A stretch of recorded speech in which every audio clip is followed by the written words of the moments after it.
Être libre, c'est Typiquement obéir juif. à sa propre contrainte. voilà. C'est-à-dire, là, on retrouve l'intérieur-extérieur. Donc il faut la connaître. Voilà. Il faut la connaître, voilà. Là, il est très spinoziste, mais il va un peu plus loin parce qu'il lui croit dans la liberté plus que Spinoza, mais voilà. Il y a un paradoxe, et vous avez parfaitement raison de le souligner. Attends, monsieur voulait dire. Oui, allez-y rapidement avant monsieur. Pardon? Au-delà de la nécessité, il y a le vital. Il y a Vital. Ce qui est vital. Le vital. Au-delà du Ah, la nécessaire, nécessité vitale. il y a le vital. Non, non, il y a le vital, le nécessaire qui ne sert plus. Ah oui. Le cœur, Ah, il oui, va, là, c'est vital. Mais il y a des choses nécessaires, elles ne sont pas tellement nécessaires. Enfin, c'est un autre registre. Ouais. Degré de nécessité, c'est tout. Oui, ça, Eh ça me fait oui, penser à parce Épicure. que peut-être qu'on n'a pas le choix, qu'on est obligé de se rendre à l'évidence, parce que la Terre est une prison. Si on prend le symbole de la caverne de Platon, toute la Terre est une prison. Et quand vous réalisez qu'il y a des possibilités de s'en sortir, c'est là que ça devient intéressant. Oui. Pareil. Alors, monsieur, oui. J'essaie de comprendre la notion de liberté en soi. Parce qu'on a parlé de liberté peut-être à l'extérieur. C'est ce que je comprends. On nous offre la possibilité disons, une société patriarcale. Et la liberté intérieure intime de l'être. Et il me semble que cette liberté intime de l'être, on l'a tout le temps. Dans n'importe quelle situation, cette intimité de liberté de à chaque fois on dit c'est oui ou c'est non, je peux choisir. C'est intime par rapport à soi-même face à une situation. Le seul cas, me semble-t-il, où c'est impossible, c'est la naissance. Intéressant, on peut oui. choisir de naître, et on peut choisir donc de mourir. Exactement, oui, j'allais en Quelle que parler. soit la situation dans laquelle nous nous trouvons, il me semble que quelque part, on peut dire oui, non. Et une autre question qui me vient à l'esprit, c'est par rapport à la réincarnation. Oui. S'il y a réincarnation, comment se fait-il que la population mondiale augmente?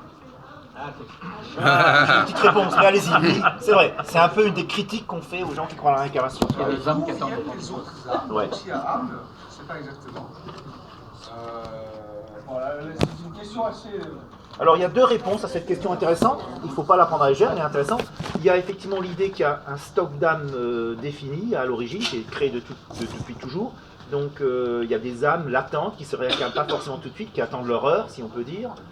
Ou alors il y a aussi l'autre doctrine que j'ai lue chez un gourou indien, bon, qui est peut-être un peu plus étrange, c'est que il y a de plus en plus d'êtres humains, certes, mais il y a de moins en moins d'animaux, et qui nous dit qu'on ne se réincarne pas en animal. Pourquoi pas aussi? C'est une autre explication. De toute façon, c'est des théories comme ça, on retombe toujours sur ses pieds. Hein. Mais justement par rapport...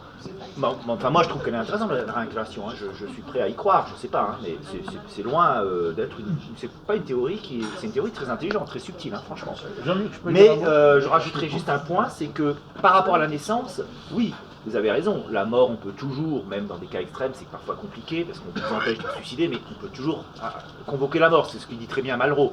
Oui, l'acte libre par excellence, c'est de se foutre une balle dans la tête, c'est dans La Voie Royale qui dit ça. Ça se passe au Cambodge d'ailleurs. Mais la naissance, dans le cas de la réincarnation, dans certaines interprétations de la réincarnation, pas dans toutes, même la naissance est libre. Parce que vous choisissez, vous pouvez choisir votre naissance.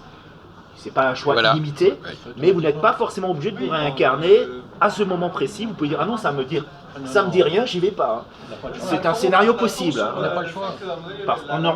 Généralement, on n'a pas le choix. C'est énergétique, ça se Oui, mais dans certains cas, j'ai lu des textes de réincarnation qui disaient on peut avoir le choix. Il n'y a pas de réincarnation. Pour les âmes peut-être les plus évoluées. Il n'y a pas de réincarnation. Non, Après, va. ça c'est une question de point de vue. On n'en sait rien. C'est des questions indécidables. Hein, voilà. La vie est éternelle, il n'y a pas de... Oui, mais après là on est dans la Si doxa. il peut y répondre. Je veux dire un mot? Oui, alors dans cette histoire de stock d'âme, j'aimerais savoir si on inclut par exemple les bactéries ou seulement les êtres pluricellulaires. Parce qu'il faut quand même savoir qu'il y a 1000 fois plus de bactéries dans la flore intestinale qu'il y en a, qu'on a de cellules dans le corps humain. Bon. Voilà, donc, alors une petite parenthèse quand même. C'est compliqué, ouais. Si ça vous intéresse de recevoir le texte intégral de mon exposé, vous n'avez qu'à mettre votre adresse mail là-dessus. Hein. Je fais C'est une circuler. bonne idée, oui. Hein. Je fais, voilà. Ah oui, alors oui, d'abord ceux qui sont là, priorité à ceux Voilà, qui je sont fais là, circuler et puis vous Oui, mettez parce que clairement mine de votre rien, on adresse se mail. rapproche quand même. Et je vous enverrai le texte intégral. Ah oui, déjà. Oui, il reste un petit quart d'heure avant les mots de la fin. Oui. Alors, on va revenir à monsieur. Oui. Alors, moi j'ai une approche parce que bon, on a parlé de liberté, mais on n'a jamais défini la liberté. Parlez bien fort pour le public. On n'a jamais défini. Il y a eu des Mais tentatives. c'est une généralité. Alors, moi je vais revenir quand même à la physique. Bon, nous sommes composés de particules élémentaires.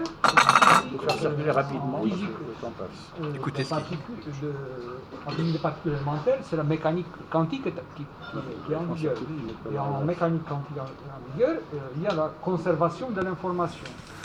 Alors, si l'information est conservée, il n'y a pas de vraie liberté. Mais de l'autre côté, il y a le hasard. C'est-à-dire, logiquement, et c'est peut-être Jean qui pourra dire quelque chose de plus sur ce sujet. Alors, ça fait quelque chose. D'un côté, nous avons les hasards, de l'autre côté, nous avons la conservation de l'information. Et bon, en conservation de l'information, c'est en physique des particules, c'est les symétries, théorie des groupes, etc. Alors là, il y a un paradoxe.